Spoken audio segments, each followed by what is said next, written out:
আসসালামু আলাইকুম। আপনাদের চোখে যাদের ফুলে যায়, আমাদের ময়মনসিংহের ভাষায় বলে আঁচলাইন বাঁধা।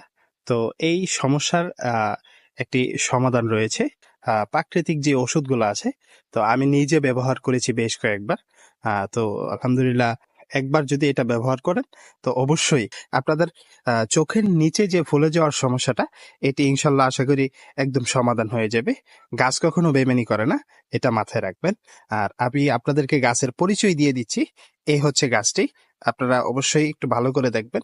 এই গাছটি চেনা যায়, আর প্রত্যেকটি এলাকায় কম বেশি এগুলা পাওয়া যায়। তো আপনার এই গাছটির যে ডগা আছে এইখান থেকে এ পর্যন্ত, এই ডগাটুকু আপনারা কাটলে একটু কষ্ট করে ছিঁড়বেন।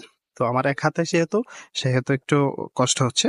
যাই হোক, এভাবে ছিঁড়ে আপনারা এইভাবে আস্তে আস্তে আপনার এটার যে কষটা আছে বা পানিটা আছে, আপনার এইভাবে এই যে দেখেন মুখে এই যে পানিটা আসছে না, আপনার এই পানিটা চোখের এই যেখানে ফোলাটা ওইখানে এটা লাগিয়ে দেবেন।